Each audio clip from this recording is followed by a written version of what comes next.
convite e espero que a gente tenha aí um tempinho bacana, né, um de bate-papo e que seja bastante proveitoso. Obrigado. Deixa eu saudar algumas pessoas aí que já estão desde o início, ó, e aí a gente aí merece, ó. O Tiago, que já está aí desde 20 para as 9.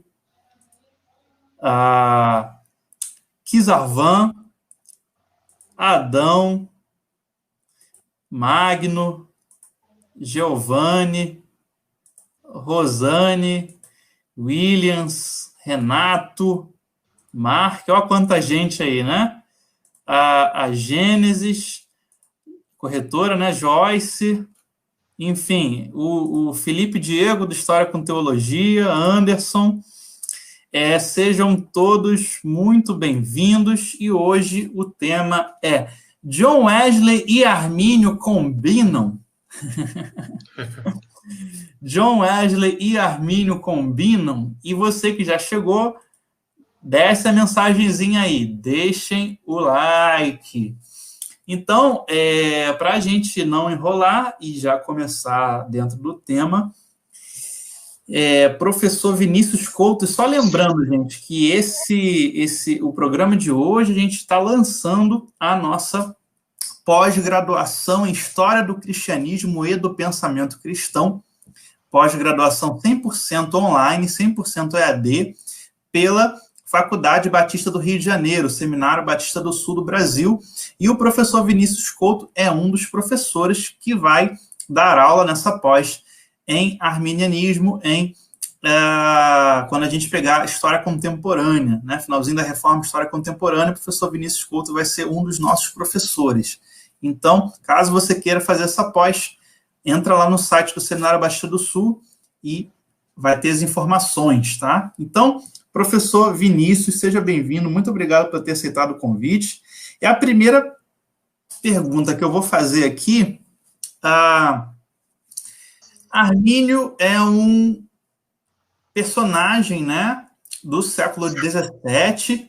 Ele, como eu fiz outra live aí, era um calvinista moderado, né, um holandês que se formou nas melhores academias, né, da época, e que buscou uma teologia conciliatória, buscou uma teologia também que fugisse do caminho soteriológico que Genebra estava caminhando, do caminho de Beza, caminho de Gomarus e outro, né? Armínio é um personagem holandês do século XVII, viveu pouco, né? Escreveu também pouco, e John Wesley é uma figura extraordinária.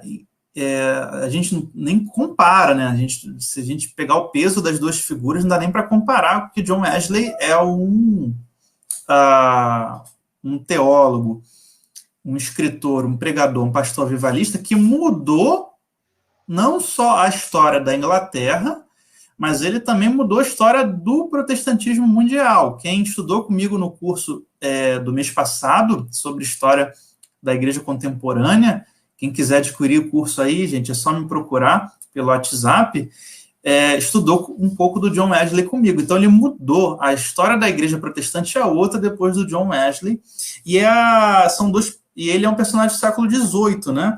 Então, a primeira pergunta, né, quando se fala de Armínio, o wesleyanismo, e eu já, o Vinícius, há muitos anos eu tenho contato com os irmãos da Igreja do Nazareno, né? Mandar um abraço aí para o pastor Felipe Borduan, né? Eu dei um curso de cristianismos orientais na Igreja do Nazareno em Vila Emil, em Mesquita, faz 5 anos atrás, e desde então, ali com o pastor Alisson Lourenço, pastor Felipe Borduan, a gente fez uma grande amizade, e eu tenho ido em muitas igrejas do Nazareno, dar palestra, enfim.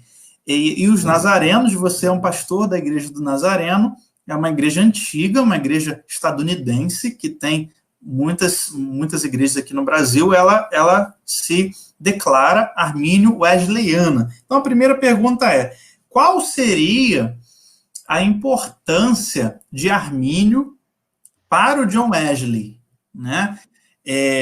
Como que foi esse uso de Armínio pelo Wesley? Beleza. Primeiramente, também deixa eu deixar aqui o meu boa noite, né, para o pessoal que já está acompanhando, né, bastante gente aí que você já mencionou, provavelmente já está entrando mais pessoas, então fica a minha saudação também.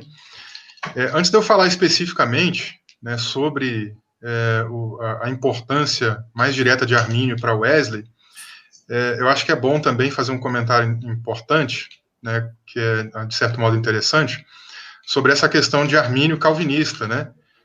Tem alguns colegas que às vezes têm muita dúvida em relação a essa questão, e talvez o termo mais apropriado não seria exatamente também calvinista, mas sim reformado, né? Quando a gente pensa, por exemplo, já no estabelecimento da Igreja Reformada da Holanda, né, desde 1571, com o Sínodo de Enden, nessa época eles estabeleceram quais seriam os documentos confessionais, né, que seria ali especificamente a Confissão Belga e o Catecismo de Heidelberg, né, para aqueles que fossem de fala holandesa, né, e quem fosse de fala francesa, que algumas províncias sulistas, né, que também aderiram ali à revolta,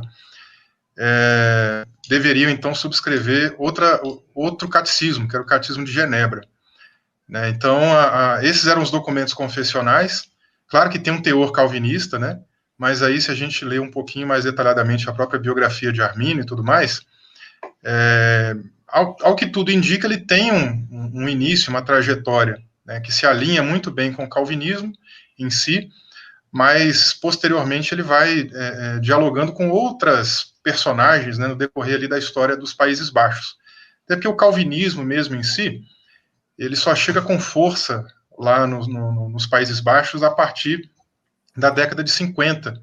Os primeiros grupos desde a Reforma, né, vem ali luteranos, inclusive um luteranismo não tanto luterano, mas mais melanctoniano, né, um outro ramo aí do luteranismo, inclusive com uma perspectiva um pouquinho mais sinergista também, e vários outros grupos, né, anabatistas também, né, que vão ter ali uma perspectiva diferente. Tem até uma gravura que tem um nome assim bem pesado, que seria Carroça de Esterco Arminiano, e eles colocaram lá 9 personagens, né, assim, bem variadas dessa época, alguns bem mais antigos, né, como, por exemplo, David Yoris, né, que está bem ali na época do iniciozinho da Reforma, né, que era digamos assim, anabatista mais espiritualista. Então eles vêm pegando esse pessoal e colocando todo mundo na mesma carroça, no mesmo carro, né, para dizer que eles, de certa maneira, eram os precursores assim do arminianismo. E muitos humanistas também, né, com uma perspectiva diferente em relação a essa ideia rígida do calvinismo, né.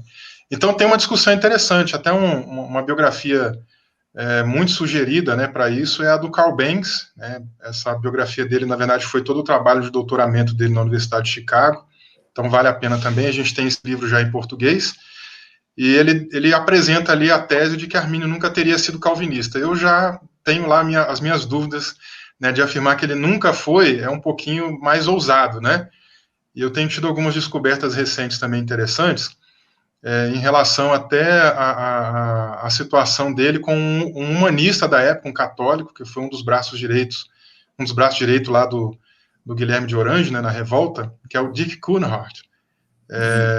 Sempre as biografias mais antigas relatam, né, que Armínio foi convidado para debater com esse camarada, e ele vinha sendo ali uma pedra no sapato de muitos calvinistas, né, e ele teria, então, tido acesso aos panfletos do Coonrod e teria supostamente mudado de opinião. Né? E a tese do Banks é de que isso nunca aconteceu, né, de que isso seria uma fantasia, um mito e tal, mas não me parece que tem sido essa a questão, não. A gente tem alguns documentos antigos que o Banks não chegou a verificar. Um deles é o próprio livro do Coonrod, né, que a primeira edição, ela, claro, é póstuma, né, depois da morte do Coonrod, que é 1609, se eu não me engano, a primeira edição, e essa edição ela é feita por um seguidor do Coonrod, né, que é o Bungart. Então a gente tem ali alguns documentos bem antigos, e de fato depois a gente não tem nenhum remonstrante contestando essa narrativa, né, de que ele teve, digamos aí, essa incumbência de refutar o Coonrod, de ter mudado de ideia, etc. Então, tem algumas questões interessantes aí que em breve deve sair um artigo aí meu junto com o professor Helmut Renders, que é o meu orientador lá no doutorado, né? Então, vai ser interessante aí para revisitar essa discussão, né? Que algumas pessoas têm achado que já está fechada e não necessariamente é tão fechado assim. Mas, eu acho isso fantástico de você, e fica a dica aí para o pessoal, de você ir lá atrás da documentação. Então, você está citando uma documentação que seria essencial, e o Bengis, naquele livrão, naquela tese toda, não viu, pô, ou não quis ver, porque é complicado, né? Então, quando eu falo que Armínio é calvinista, porque ele pensa dentro do pensamento sistemático de Calvino, não que ele aceite toda a soteriologia, porque é a formação dele, né?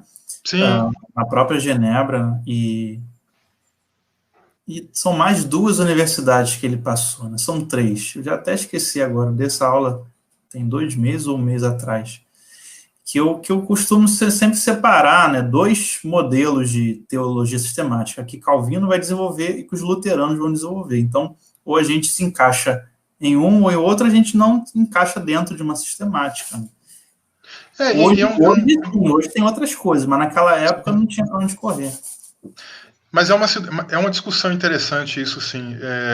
Eu ainda acho que o termo reformado ele é mais, digamos assim, preciso nessa discussão, até porque a gente tem um calvinismo mais rígido sendo desenvolvido ali também, né, que até transcende um pouco a questão da teologia reformada, né, que é a modificação do Teodoro de Beza.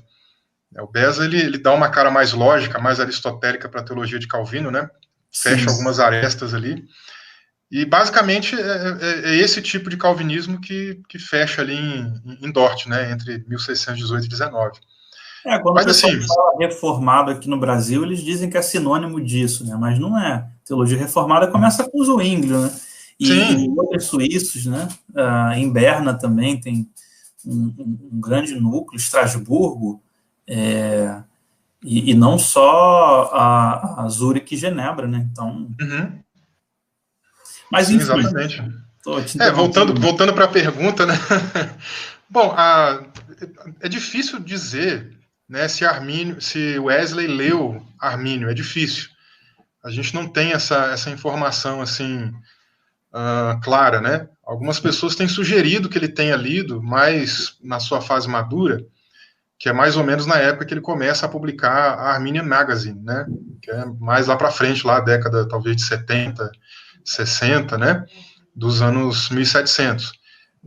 Então a gente não sabe exatamente se ele realmente teve acesso direto em fonte primária ou não, mas mesmo que ele não tenha tido, uma outra informação interessante é que mesmo antes da morte de Jacó Armínio, né, por conta até dos exílios, né, que o pessoal vinha sofrendo e tal, muita gente migrou lá dos Países Baixos para a Inglaterra. E, por exemplo, o Dicionário Global de Teologia Wesleyana tem lá um verbete sobre arminianismo inglês, que é justamente esse pessoal, né, que sai dos Países Baixos, vai para lá com uma mentalidade, né, um pouco diferente, e tem ali uma visão mais radical em relação, por exemplo, à questão da graça irresistível, da predestinação. Então, eles brigam assim um pouco mais com os calvinistas. Então, é bem recente até, se a gente for parar para pensar, esse verbete chega a colocar por volta, inclusive, do final ainda, antes de chegar na transição para o século XVII, final do século XVI ainda, 1590 e poucos, né? Essa modalidade de arminianismo chegando por lá. E aí, por que eu estou falando isso? Porque a gente vai perceber, por exemplo, quando o Wesley está estudando em Oxford, ele troca algumas cartas com a mãe dele. E um dos autores, ou um dos teólogos, assim, que tem alguma importância para a vida e para a própria teologia de John Wesley, foi o católico Tomás de Kempis. E o Kempis, ele falava, né, no livro dele sobre imitação de Cristo, a respeito da importância da pessoa, digamos assim, se sujeitar à vontade de Deus e tal, e Wesley faz uma crítica a isso, né, porque ele entende que o Tomás de Kempis está fazendo ali uma colocação, digamos assim, bem fatalista, bem determinística, né? Ele diz, olha, ele escreve para a mãe dele, para Suzana, né? Ele fala, mãe, eu acho que esse argumento está errado, porque se Deus decretou para a minha vida que eu tenho que ser triste, que eu tenho que ser infeliz, e eu busco a felicidade, então eu estou indo contra a vontade de Deus, contra um decreto de Deus, e logo eu estou pecando contra Deus. Né? Então, não faz sentido esse argumento, né, que o Kemp está construindo aqui. Então, ele põe lá o posicionamento dele, e a mãe dele depois até responde, né, comenta, não, seu argumento está certo, por isso, né? A mãe de Wesley, vale aqui, inclusive, um parênteses, né, aberto, ela tinha também um conhecimento, assim, muito forte de patrística e de alguns idiomas, dentre eles o grego, o latim, né, que ela chegou até a ensinar para os filhos, dentre eles o próprio John. E então a gente já vê, desde de uma certa fase da vida de Wesley, ele tendo acesso a algum tipo de arminianismo. Não sei o quão técnico era isso, né, porque ali ele se posiciona de maneira bem clara contra essa visão mais determinística, né, mas ele já tinha ali algum posicionamento. Agora, em relação à importância, qual a importância mesmo do arminianismo para Wesley?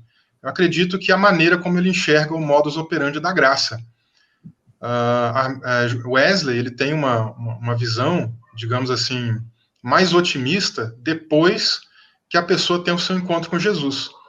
Então ele admite, né, aquela visão pessimista do ser humano antes da regeneração, antes do novo nascimento, né, ou antes da conversão, ou seja, ele advoga ali, embora ele só vai usar o termo depravação total, termo mesmo depravação total, bem lá mais para o final da vida dele, inclusive até no Arminian Magazine, que ele usa, pouquíssimas vezes, né? Mas pecado original é um termo muito comum, né? Até porque o termo depravação total ele começa a ser usado mais nessa época mesmo, do século XVIII para frente. E aí, a gente tem os artigos da religião, um deles lá defende, tem até a questão do pecado original em si. A gente sabe que também, em 1784, né, quando a Igreja Metodista Episcopal foi fundada nos Estados Unidos, Wesley revisita esses artigos da religião da Igreja Anglicana, reduz, né, resume ali alguns e mantém, inclusive, esse do pecado original, discute a questão do livre-arbítrio à luz do pecado original também, né, e ele mantém essa mesma ideia, né, desse pessimismo antropológico. E agora, a diferença, né, ou a importância que eu colocaria aqui é justamente na maneira como ele enxerga essa pessoa que depois é alcançada pela graça. Uhum. Então, se a pessoa está numa condição caída, não tem condição de buscar Deus, e essa graça ela tem a proeminência, ela é preveniente, ela vem primeiro, ela alcança o pecador, ilumina essa pessoa, leva ela à compreensão, né, de que ela precisa se render ao senhorio de Cristo. E uma vez que ela faz isso, que ela recebe Jesus como Salvador, e dali para frente, como é? Né, porque se a gente lê, por exemplo, as Institutas, Calvino ele tem uma visão ainda muito fechada, muito negativa, mesmo depois da conversão. E o Wesley já tem uma pegada mais otimista em relação a isso, né, de uma graça que transforma o indivíduo, né, como um todo, e que leva ele a ser um participante ativo do reino de Deus. Né? Inclusive, o Wesley tem também algumas falas, né, muito precisas assim, sobre a questão do reino de Deus, e que tem tudo a ver com essa ideia mais otimista da graça. Né, que alcança mas assim, deixa eu te interromper, já te interrompendo, só para que você já está, porque você já está explicando o sistema, mas a minha dúvida, mas é uma dúvida também minha, tá? Ok. Porque você que é o especialista, eu não estudo esses documentos. A posição de Armínio, como você falou aí também, a posição de vários teólogos que estavam ali na Holanda, inclusive fugindo de perseguição de católicos, de luteranos e de calvinistas, né? Muita gente, o primeiro rumo que eles foram, quem queria um outro tipo de teologia foi a Holanda, depois o segundo rumo foi a Inglaterra. Essa posição de Armínio não difere. É lógico que dentro do pensamento reformado, dentro do pensamento protestante geral, você tem essa questão do nascido escravo, do servo-arbítrio ou da depravação total. Isso é uma marca da teologia protestante. Mas essa posição não calvinista, no sentido não supra- ou infralapsariana, ou que não fale que você precisa realmente de alguma destinação, não é uma coisa que Armínio inventou, né? Toda a história do cristianismo, sim, né? Em toda a história do cristianismo, a grossa maioria dos teólogos não pensa em termos de uma dupla predestinação, tanto no Ocidente quanto no Oriente. Em toda a história do cristianismo, a grossa maioria dos teólogos entendem, né, não explicaram assim profundamente antes da Reforma, né, até o século XVI, mas entendem que você precisa crer e aceitar Cristo e se manter fiel até o fim, ou então você precisa morrer martirizado, ou então, no máximo, você precisa se manter fiel ali na igreja, celebrando os sacramentos, uma salvação institucional eclesiológica da Igreja Católica, né? Mas muito que você falou aí, dessa posição de John Wesley, não necessariamente é de Armínio, mas o John Wesley, como um grande leitor, né, da tradição da igreja, leitor de patrística, leitor de escolástica, leitor da Reforma, poderia ser de outras pessoas. Aliás, John Wesley é um padre anglicano, né? Porque a pessoa gosta de falar pastor, mas lá é padre. John Wesley é um padre anglicano, e a igreja anglicana, por mais que ela tenha adotado alguma influência de alguns catecismos calvinistas, ela continua com todo um corpo de teologia própria dos ingleses, que não tem nada a ver com o calvinismo, né? Que é toda a história da Igreja da Inglaterra. Né? Você próprio citou aí também outro que é Tomás Kempis, mas dentro da própria Igreja anglicana, desde lá dos seus primórdios lá na Antiguidade, você tem um corpo soteriológico que não tem nada a ver com o calvinismo. Então, só para a gente fechar e você continuar, tem na formação de John Wesley influência arminiana provada ou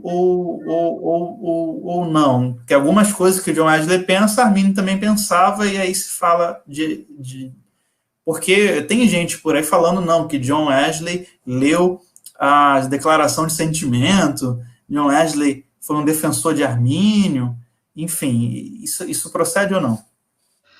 Então, como eu falei, é difícil a gente dizer se ele leu, né, Armínio em fonte primária. Agora, o nome do periódico dele, eu acho que já mata, de certa maneira, essa pergunta, né? Porque ele não daria esse nome, né, Arminian Magazine, né, se ele de fato não conhecesse pelo menos o mínimo, né, do que esse sistema representa. E até alguns outros pedaços, né, de fala dele, por exemplo, em relação às disputas da época, né? Até porque a gente tem um grande amigo dele que também é um evangelista de rua, que é quem abriu, digamos assim, essa porta para ele, que chamou ele para também ser o evangelista ao ar livre, né, que foi o George Whitefield. E os dois sabiam muito bem ali que tinham posicionamentos antagônicos, um era calvinista, o outro arminiano.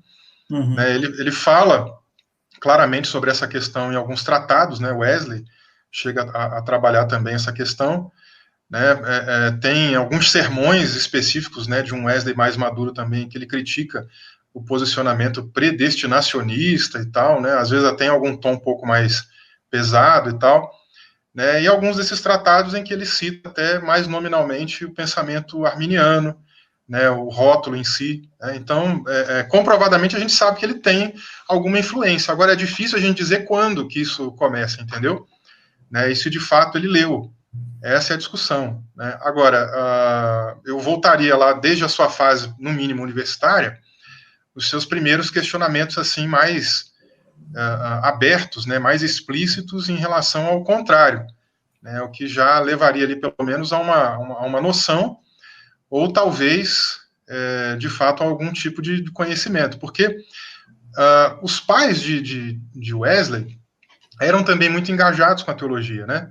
O próprio Samuel, pai dele, né, foi um grande erudito aí também de Antigo Testamento, era um hebraísta, chegou a escrever um tratado importante sobre o livro de Jó. Foi ele também quem basicamente ensinou grego para Wesley, né, para o John, né? E como eu já falei, a mãe dele também tinha aí muitas versatilidades, né, dentre elas a própria questão da patrística. E, na verdade, esse somatório de coisas é muito importante, porque, por um lado, a gente tem a questão de Armínio, mas, por outro, talvez até tenha aí uma importância ou uma relevância um pouco maior na vida de Wesley, a questão da patrologia grega, da patrologia oriental. Né? A gente tem aí, por exemplo, alguns nomes que ele chega a citar, né, em em alguns dos seus textos, em carta. Tem uma pergunta aqui que foi exatamente sobre isso, já que você vai responder, eu até já coloco a pergunta aqui do Magno. Vou colocar aqui.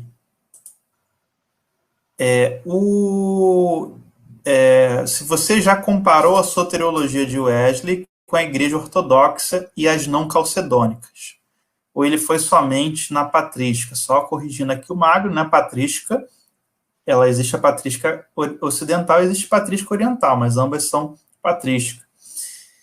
E aí ele está perguntando se você já comparou, né, com a soteriologia das igrejas orientais. Então, eu pessoalmente não fiz essa comparação detalhada, né? Mas existem alguns estudiosos de Wesley que se dedicam especificamente para esse ramo, principalmente por causa da questão da perfeição cristã. Porque não é algo também que ele inventa, né? É algo que ele traz bem precisamente lá de trás mesmo do pessoal da patrística oriental. Né? Então ele chega a citar, por exemplo, Macário, é um dos nomes aí mais específicos que ele cita, né? Deixa eu ver se eu me lembro de mais algum aqui importante.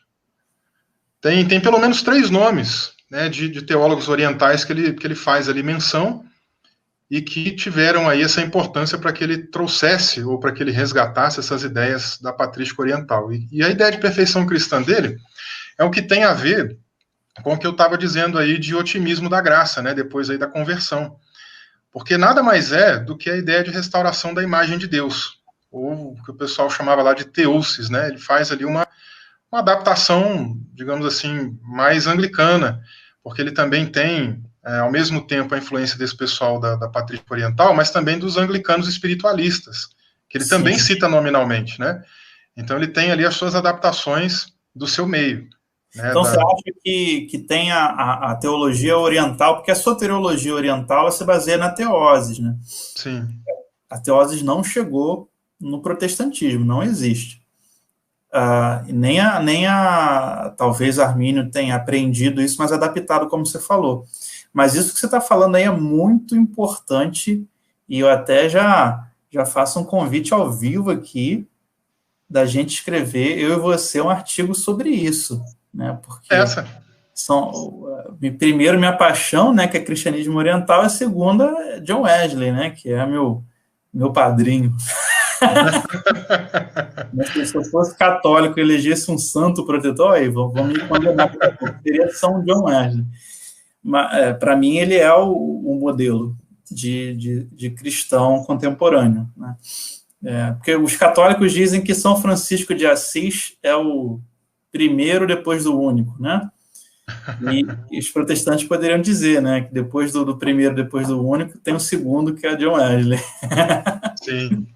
A galera no Brasil ainda não tem a noção, a dimensão da importância de John Wesley para o protestantismo e para o mundo. Né? Eu estou tentando trabalhar isso nos cursos que eu estou dando aí de história contemporânea. E aí, Vinícius, fica esse convite aí da gente analisar essa documentação de Wesley lendo os orientais, porque a patrística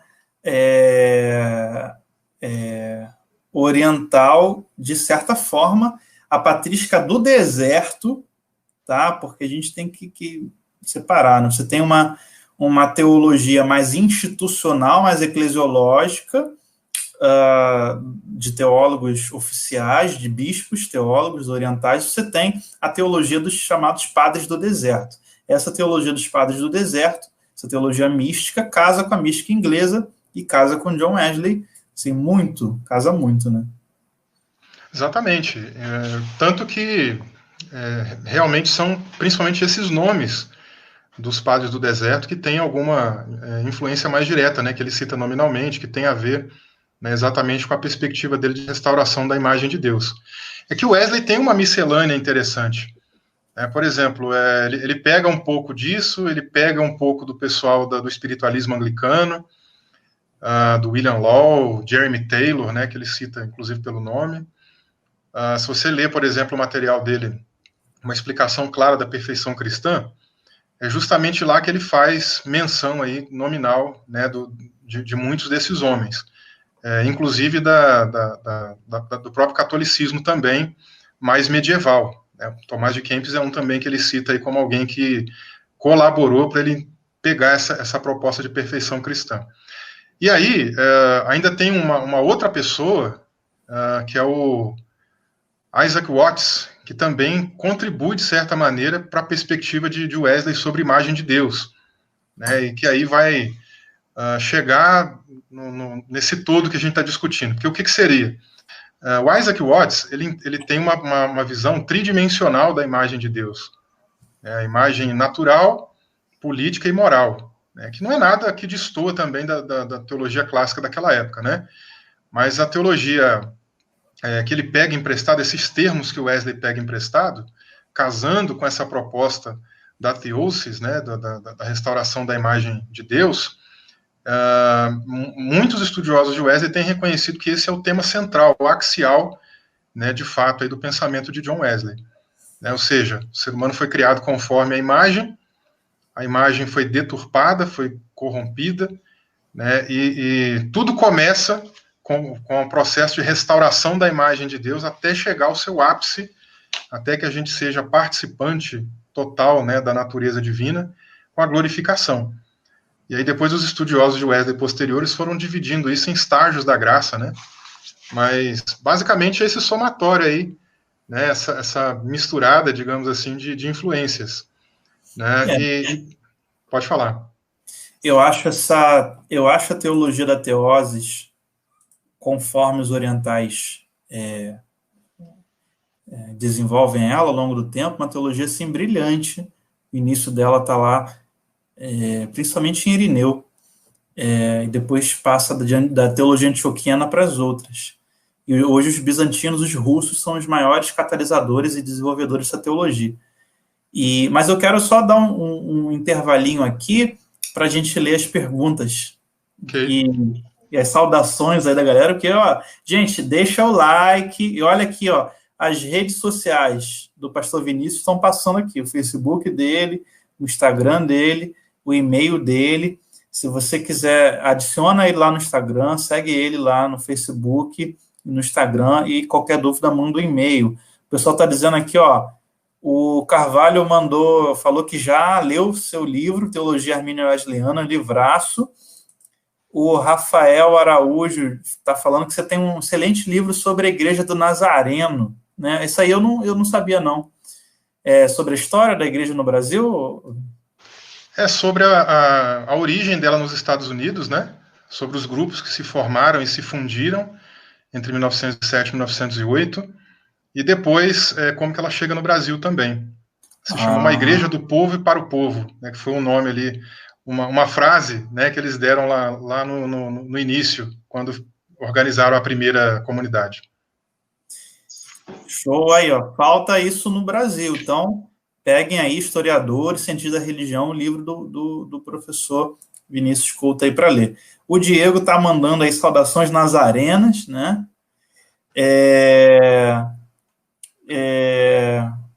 Silas, indicações de teologia. E tem muita pergunta aqui, ó. Esse Indicações está perguntando, né, se tem uma previsão da tradução das obras do Don Thorsen. Tem a teologia sistemática dele sai agora já, né? Já deve ter até saído da gráfica, já deve estar vendendo, viu? Dá uma olhadinha no site da Reflexão. E outras obras dele são mais complicadas de traduzir, porque elas são muito específicas, né, do movimento metodista e tal.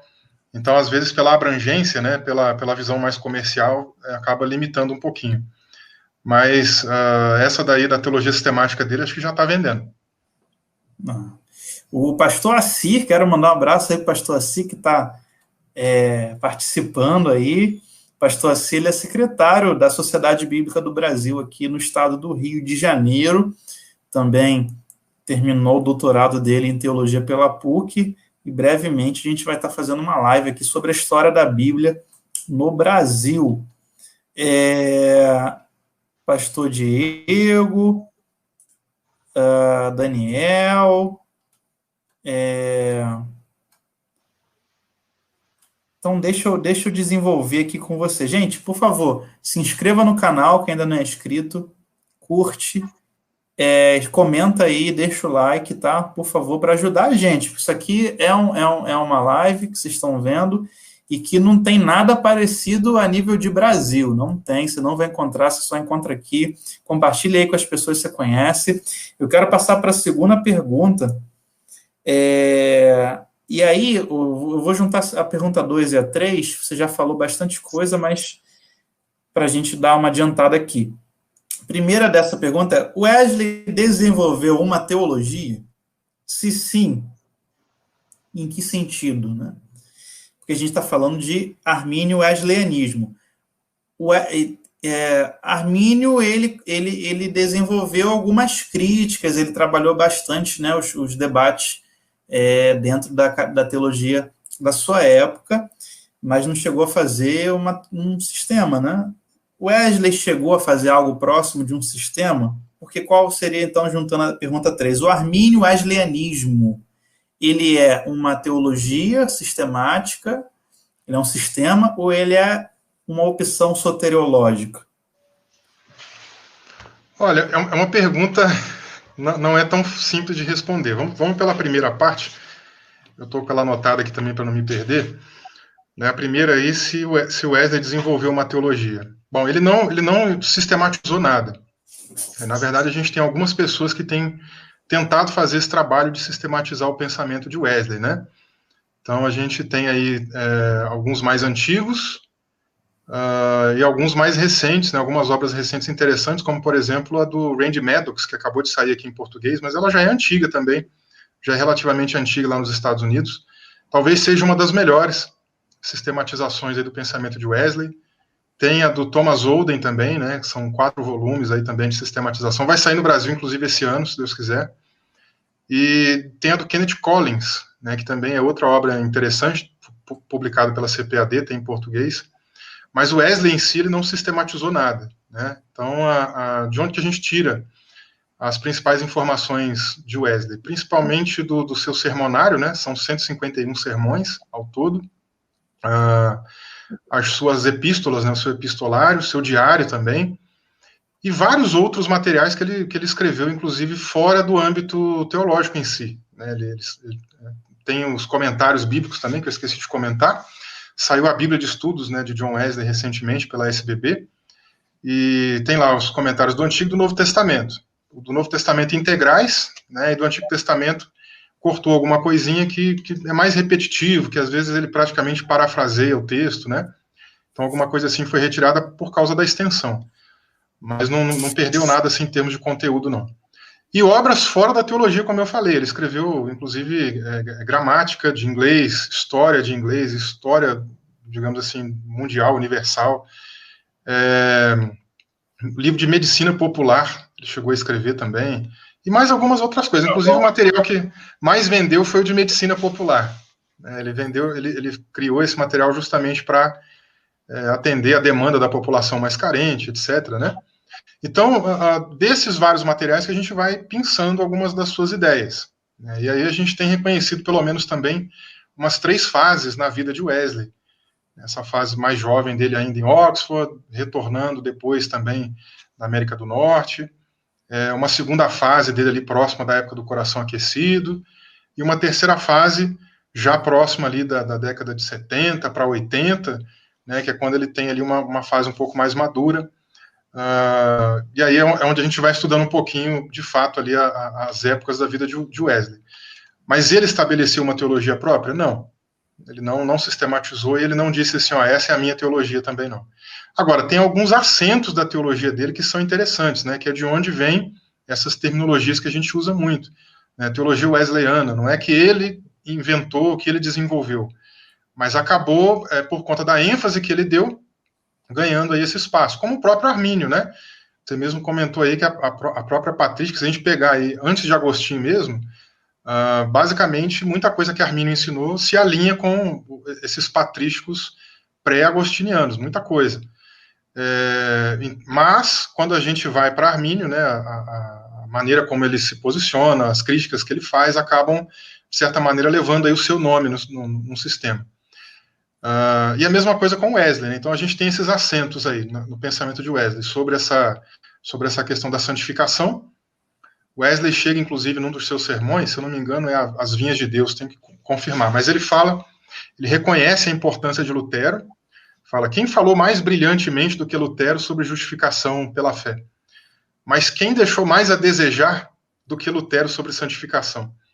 Né? Então ele também faz essa crítica aí, e a gente tem ali uma ênfase realmente muito grande, né, em todos os textos de Wesley a respeito dessa santidade, mas não é uma santidade estritamente moral, é uma santidade mais prática, uma santidade que, por isso que eu falei, né, da questão da graça mais otimista, porque eu tenho tentado resumir assim,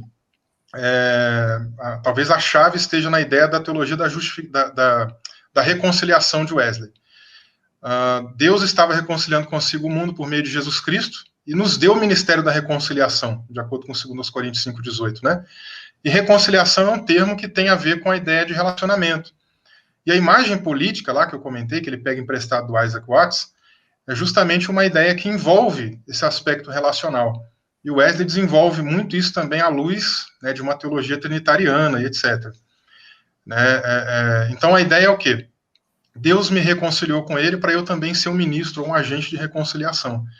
Mas essa reconciliação não é só espiritual, ela também envolve os vários âmbitos da vida, né? Como, por exemplo, o relacionamento com a gente mesmo, relacionamento com o próximo, relacionamento com a criação. E aí alguns teólogos até têm chamado isso de nova criação, né? Que é a própria ideia lá do Theodore Union, né? Que desde aí de mais ou menos a década de 80 pegou muito bem esse termo e hoje muitos wesleyanos seguem essa mesma pegada, essa mesma pisada aí do Union, né? Essa mesma ideia dele. Mas tudo isso, no final das contas, Lucas, está alinhado ali com o que a gente falou de perfeição cristã, de restauração da imagem de Deus. Então, tem alguns termos correlatos que sempre vão trazer essa proposta, né? Então, a teologia wesleyana, a ênfase maior dela recai aqui.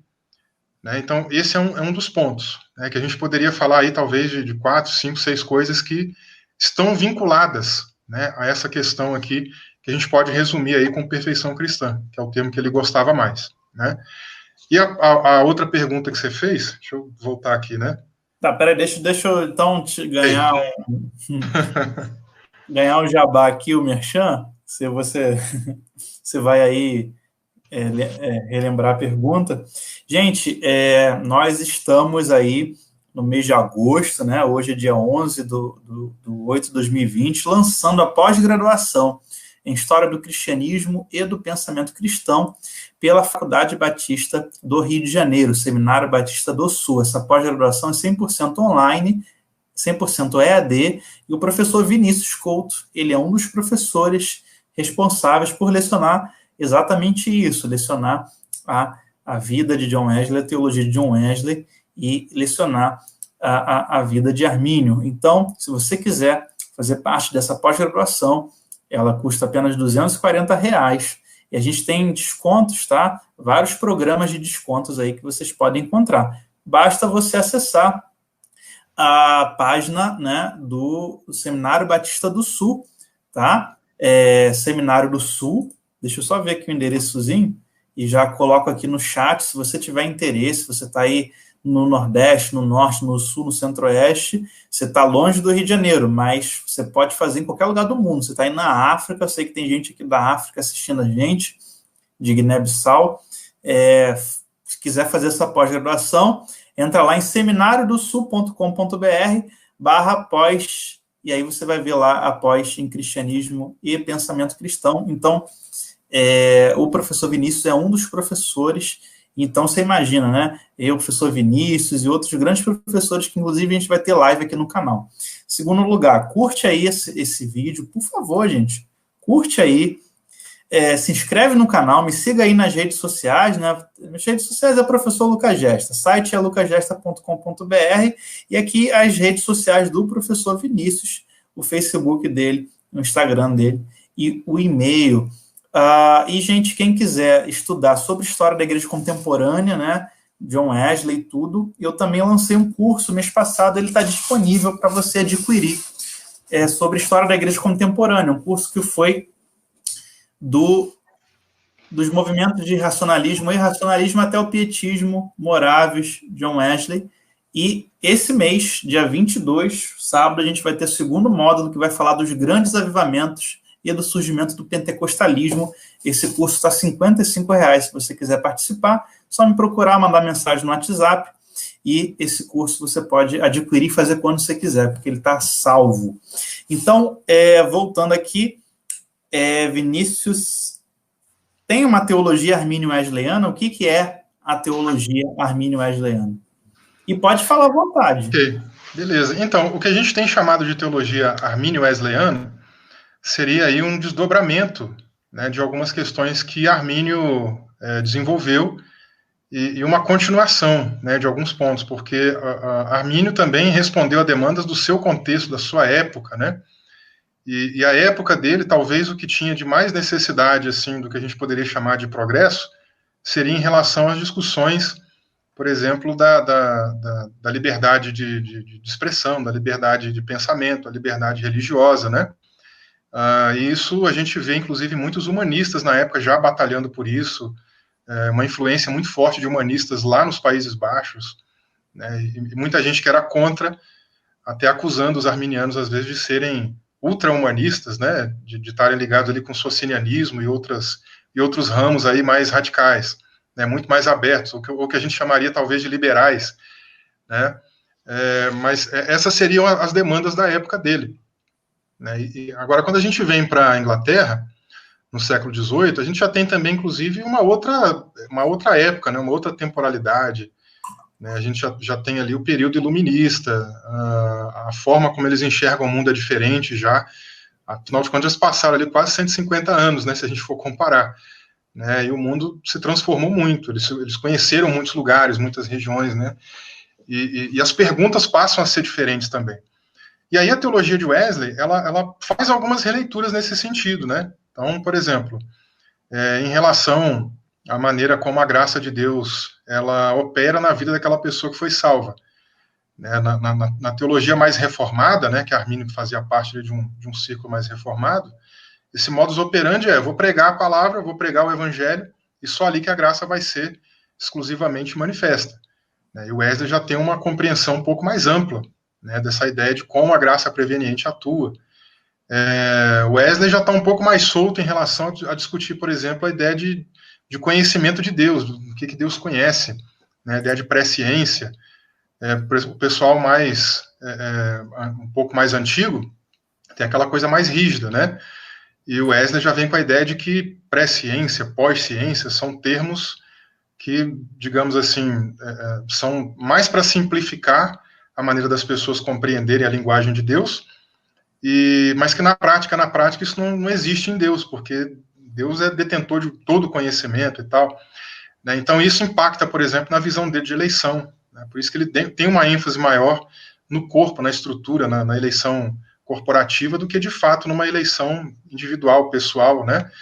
Isso impacta depois também até na responsabilidade da igreja, na missão da igreja, e a forma como ele enxerga também a santificação. Né? Então ele tem uma teologia mais holística, né? Sem dúvida. Wesley acaba tendo uma teologia mais holística por causa da sua visão também mais ampla da graça de Deus. E aí você vai ver, por exemplo, Wesley discutindo muitas questões da sua época.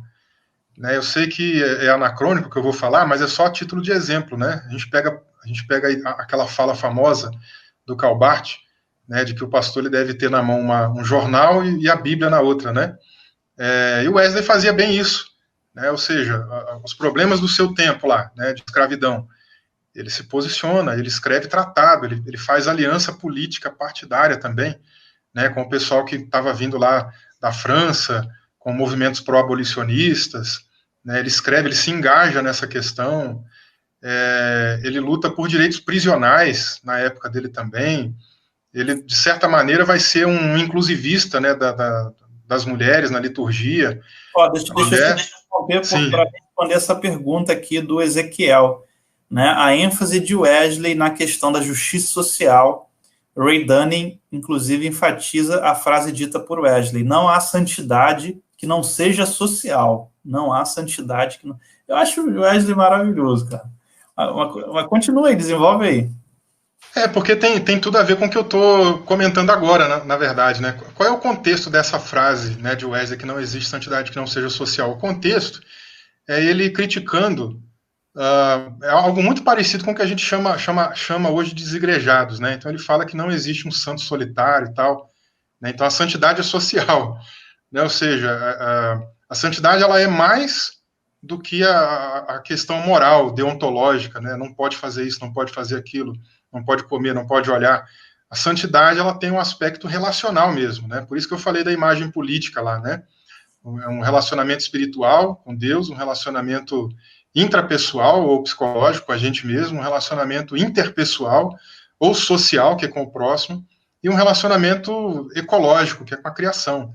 Então, Wesley leva em consideração tudo isso, né, e a nossa santidade é viver para a glória de Deus e cumprir o propósito de Deus em todos esses espaços. E é por isso que ele se preocupa, né, por isso que a teologia dele é holística. Né, então, como eu dizia, né, ele tem essa ideia de inclusão das mulheres na liturgia. O livro que ele escreve, que eu comentei, né, sobre a questão de saúde, né, medicina popular, é um livro exatamente também para atender essa demanda, já que aquela população carente não tinha condição de pagar uma consulta médica, um tratamento. Então, ele oferece um tratamento alternativo, mais acessível a todo mundo, um livro que tem um preço mais apropriado também, e, de certa maneira, ele está ajudando essas pessoas a cuidarem da própria saúde e da vida, né? Ele dá conselhos econômicos também, por exemplo, você pega o sermão dele, o uso do dinheiro, é um sermão muito interessante. Ele fala de 3 pontos nesse sermão que até hoje tem assim, uma significância relevante, né? Ele fala, ganhe o máximo que puder, guarde o máximo que puder e doe o máximo que puder. Então, o primeiro ponto lá, né, ganhe o máximo que puder. Não à custa dos outros, né, que seria aí na ideia de injustiça social, né? Ou seja, né, eu moro lá, estou morando agora em Campinas, e pastoreio na região metropolitana, né? Pastor Rico lá em Campinas, professor Rico, ó. Deixa o Rico saber, tá? E aí eu pastoreio em Vinhedo, né? Mas Vinhedo é uma cidade rica também, mas eu não. Mas a nossa igreja lá é quase na periferia de Vinhedo. Lá não tem periferia assim, não, mas é na região mais humilde de Vinhedo que a gente está, né? E tem muitos condomínios luxuosos lá, caríssimos, né? E aí é aquela história, tipo assim, o cara tem lá uma casa num condomínio de 14 milhões, que lá tem isso daí, até mais.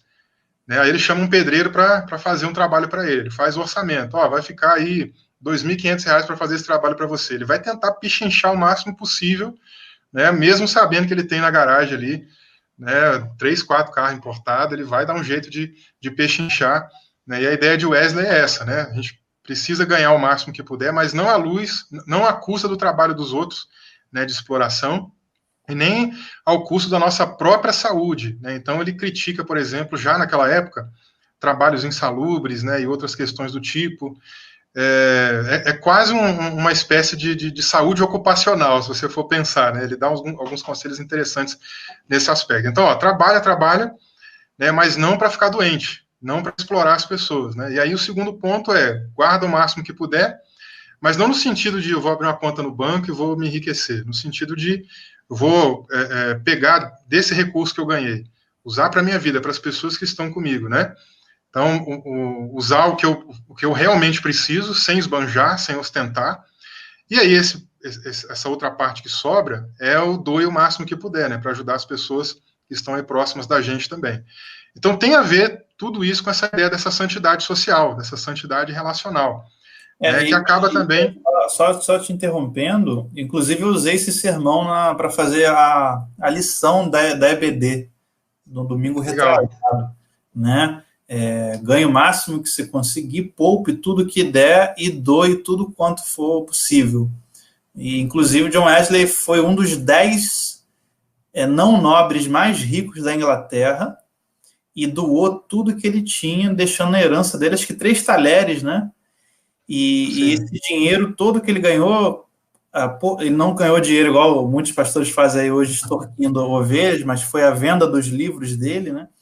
E ele doou tudo, construindo hospitais, orfanatos, sustentando missionários e criando as células metodistas, né? Construindo, inclusive, o prédio das células metodistas.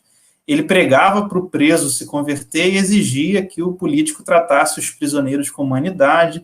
Ele pregava para o senhor de escravo, mas exigia que a escravidão acabasse. Inclusive, são os metodistas, por meio de William Wilberforce, que conseguem acabar com a escravidão no Atlântico, né? E também o direito do sufrágio das mulheres, o direito de justiça social para os trabalhadores, né?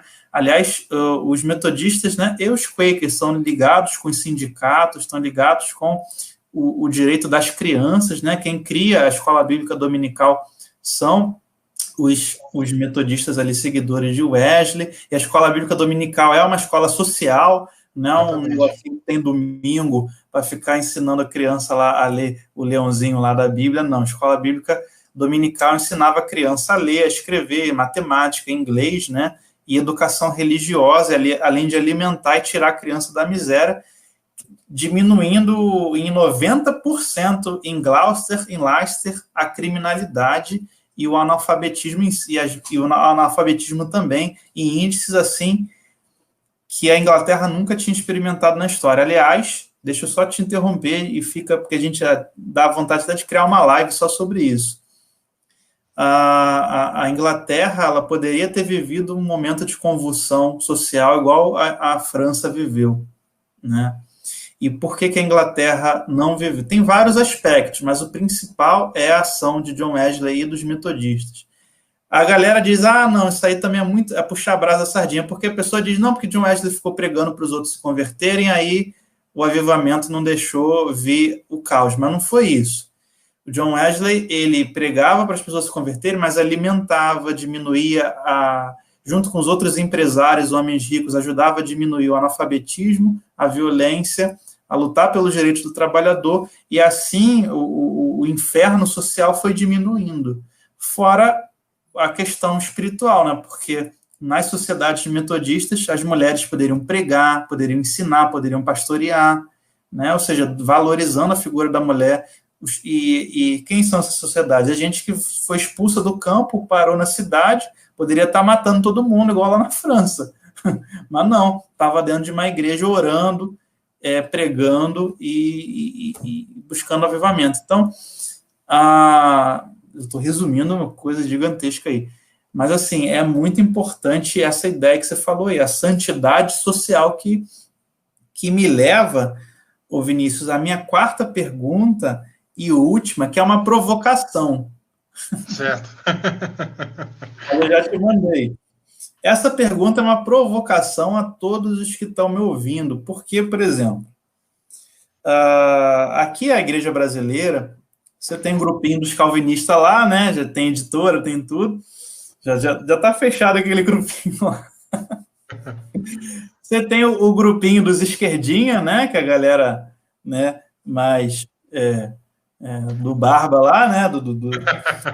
Isso aqui não é vermelho, tá, gente? Isso aqui pelo amor de Deus. Você tem a galera esquerdopata e você tem aí um 80% que não é calvinista nem esquerdopata, que está mais dentro da teologia e que se confessa arminiano ou se confessa armínio wesleyano, né? Só que um dia, eu não vou citar o nome aqui da denominação, estava dando aula numa grande denominação aqui do estado que se diz armínio wesleyano. Eu perguntei para eles, na pós-graduação, estava dando aula, qual era a importância da teologia de Wesley, o que Wesley trouxe de diferente no mundo.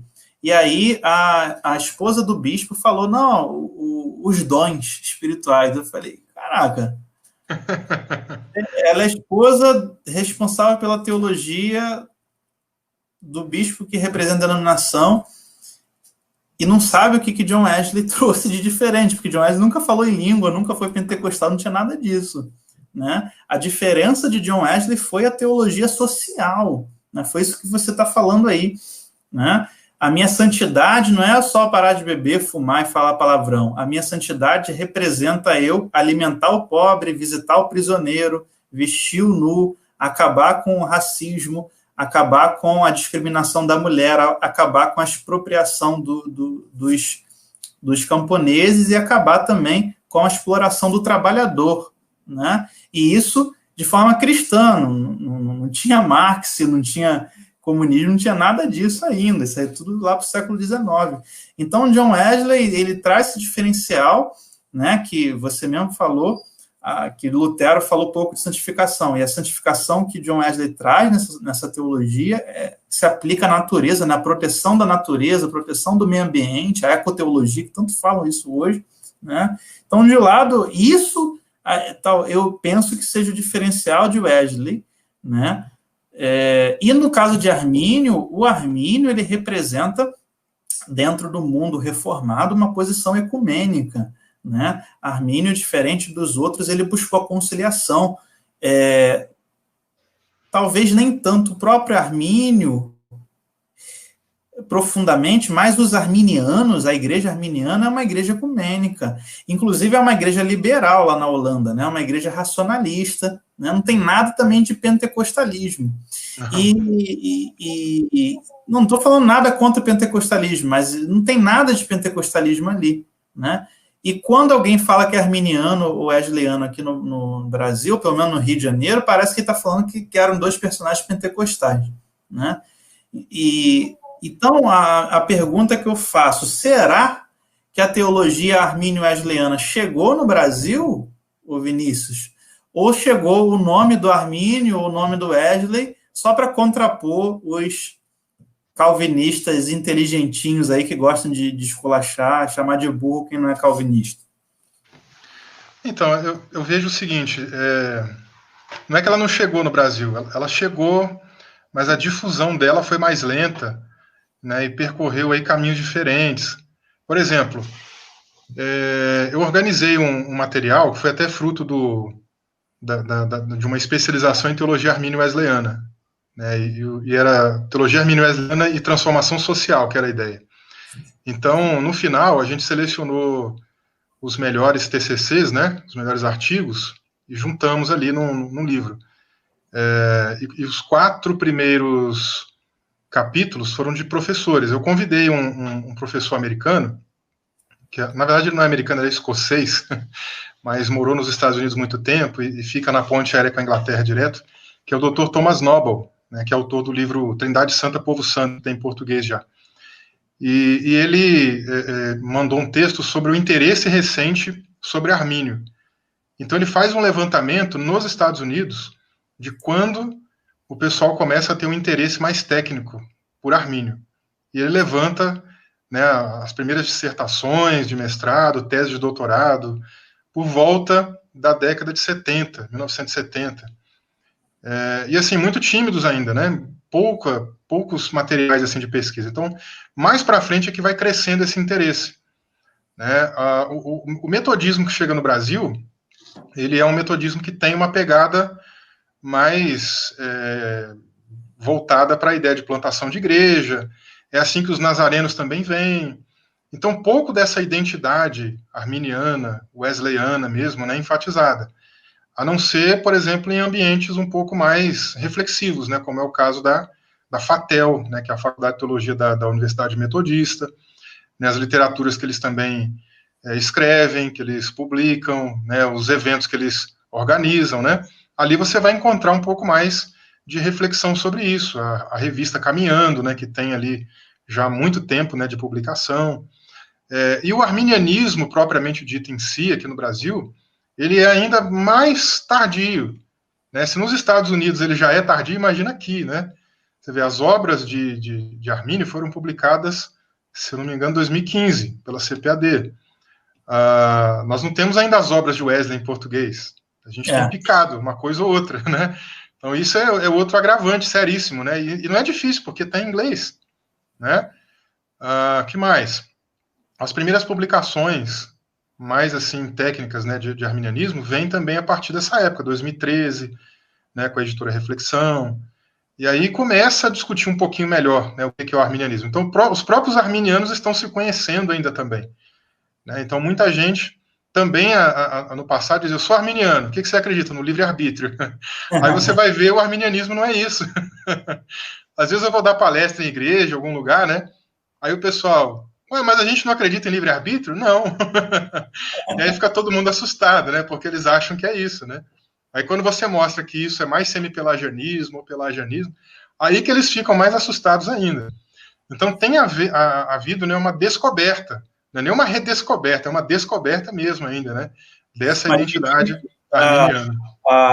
em 2017, a galera, 2017 foi o ano que eu mais fui em igreja, por causa da reforma, né?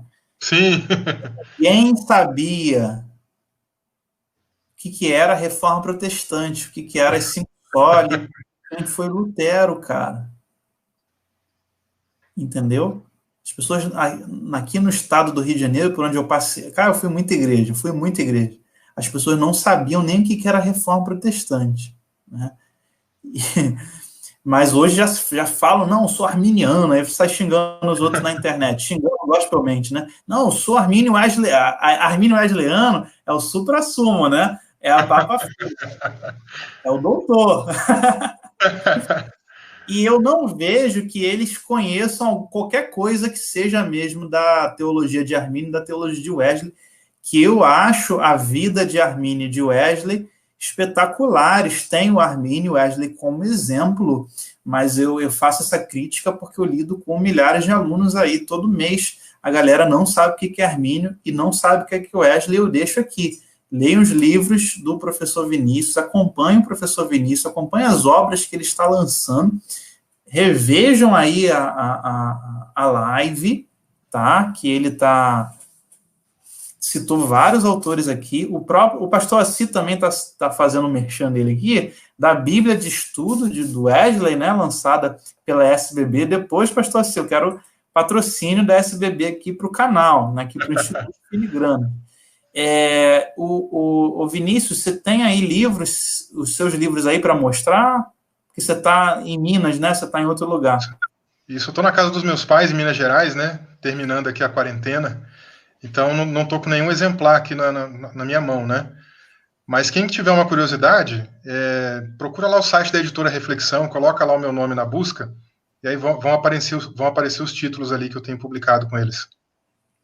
Beleza. Então, as suas obras de Armínio Wesleyanismo estão todas na Reflexão?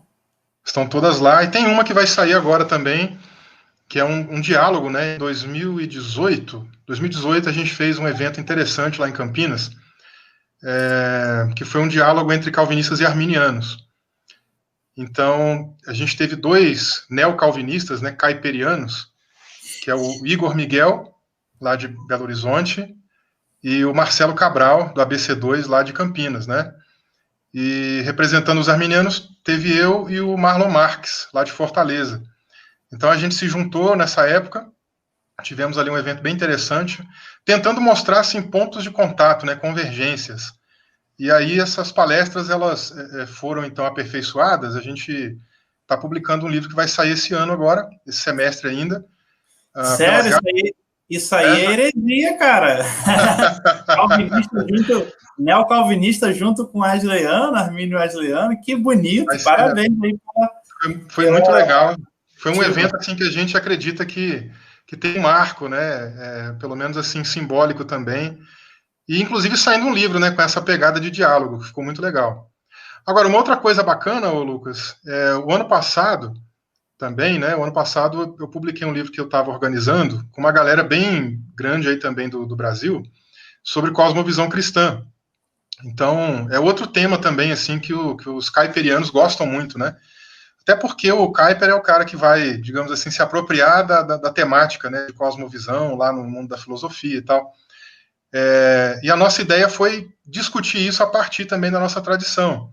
Então, a gente reuniu nazarenos, metodistas, né, tinha metodista livre, metodista de outras tradições, assembleiano, batista livre, batista da Convenção Brasileira, mais uma galera, todo mundo que se entende, né, como sendo arminiano e que tem alguma especialidade em algum tema ali que a gente convidou para participar, dialogou. Então, por exemplo, sobre educação, Então, alguém que já pesquisou sobre isso.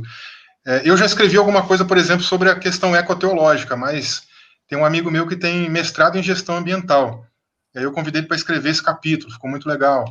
Então, Show. temas assim da atualidade, né? Aborto, sexualidade, cosmovisão cristã, reflexões éticas contemporâneas a partir da teologia armínio-wesleyana. Já lançou? O ano passado, comecinho do ano passado. E a reflexão? Então, e o que é legal nesse livro que eu ia comentar é que eu convidei o Richard Middleton, que é um metodista livre, para escrever o prefácio, né? Então, a gente conversou um pouquinho sobre o projeto e tal, e ele participou de um outro livro que já tem em português há um bocado de tempo, né? Que é o Visão Transformadora, publicado pela Cultura Cristã. O Middleton é um metodista livre, e ele escreveu esse livro em conjunto com o Brian Walsh, que é um reformado. E eles discutem cosmovisão cristã, né? Então eu convidei o Middleton para escrever, e o prefácio dele foi justamente ali discutindo essa questão desse diálogo, né, que é possível haver. Então ele chamou ali de Wesleyanismo caiperiano. Achei muito legal. Né? Então dá para a gente ter um diálogo bem abrangente, né? Acho que a ideia mais na superfície. Isso aí que é fantástico, você pegar duas posições aí e escrever um livro. Sim. Porque na época da Reforma era assim, né? Se você tinha um desafeto, você escrevia um livro. Né? Sim. O Lutero escreveu um livro contra o Erasmo. O Erasmo respondeu o livro lá. Né? O servo-arbítrio do livre-arbítrio. Né? A galera hoje fica criando, né? Eu acho que há muito diálogo entre os calvinistas caiperianos. Tem como haver calvinistas de Calvino mesmo, né? Leitores da produção de Calvino, os neocalvinistas caiperianos, e esses calvinistas europeus da neo-ortodoxia, né, como Calabate e outros, com a teologia, porque no final, cara, a gente está falando de cristianismo, né? Sim. A gente está falando de cristianismo protestante, estamos tudo dentro do mesmo barco.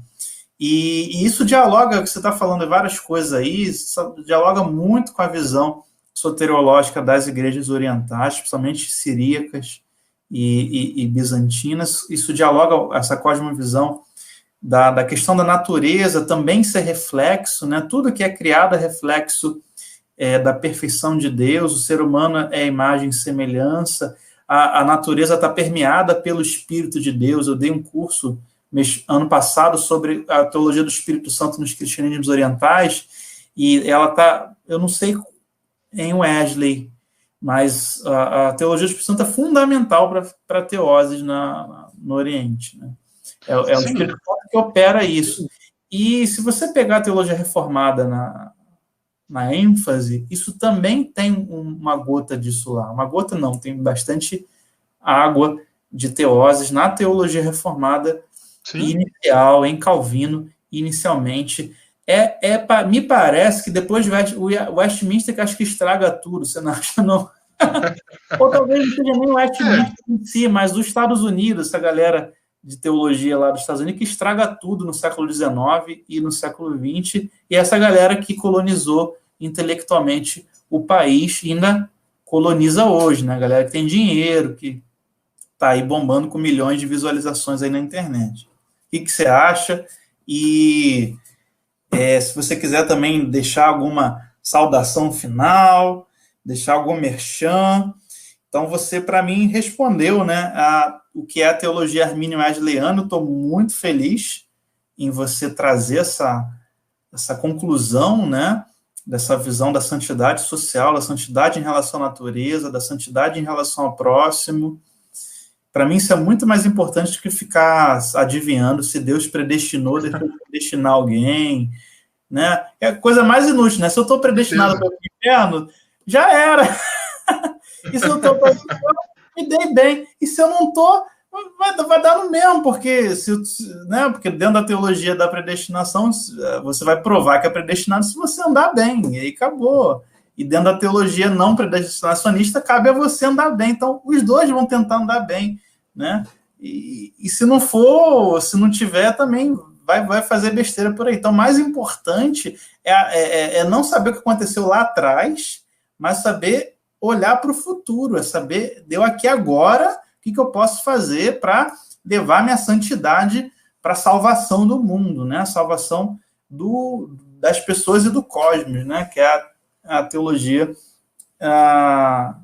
que o armínio wesleyaniano está propondo aí. Então, se você quiser concluir e deixar sua mensagem final aí.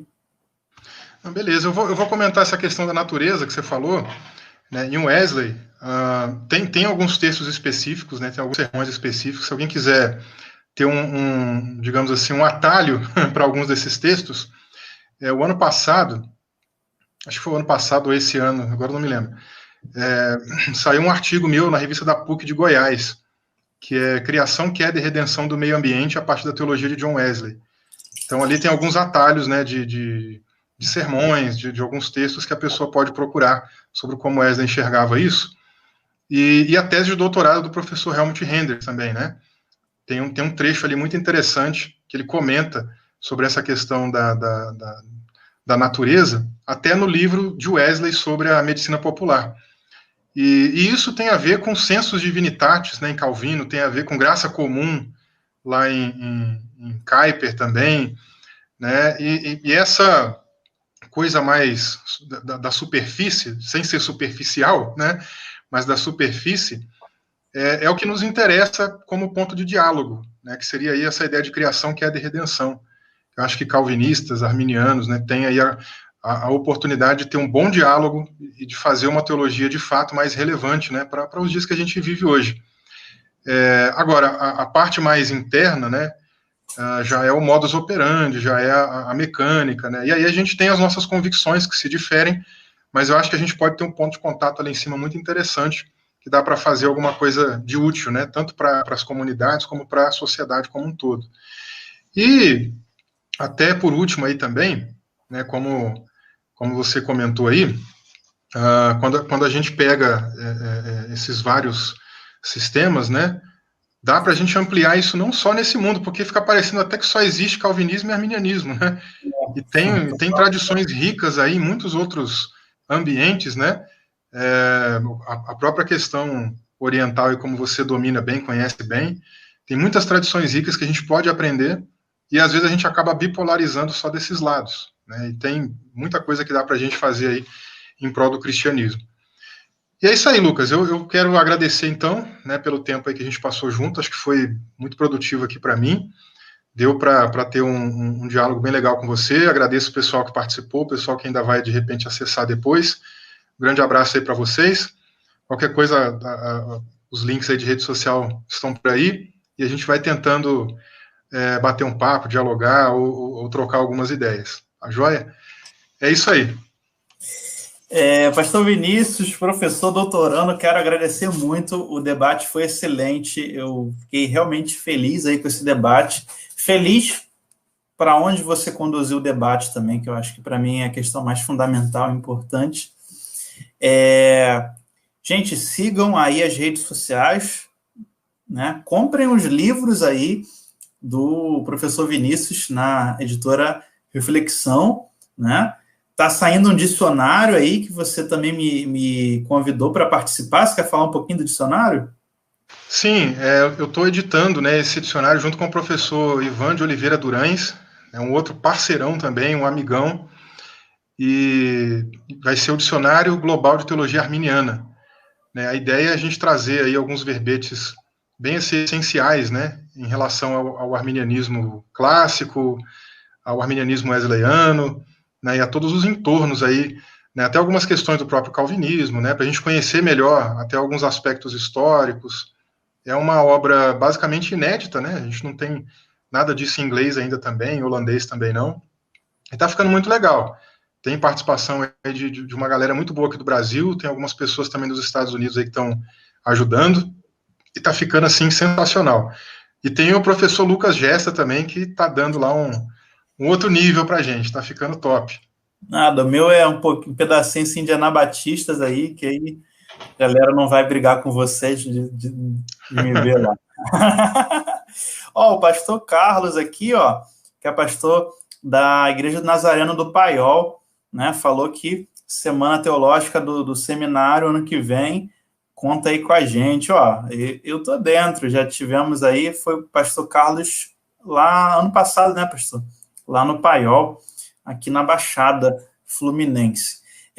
Só lembrando, a gente também está lançando a pós-graduação em História do Cristianismo e do Pensamento Cristão pelo Seminário Batista do Sul, a Faculdade Batista do Rio de Janeiro, é 100% online, 100% EAD, e o professor Vinícius é um dos nossos professores que vai dar aula na especialidade dele.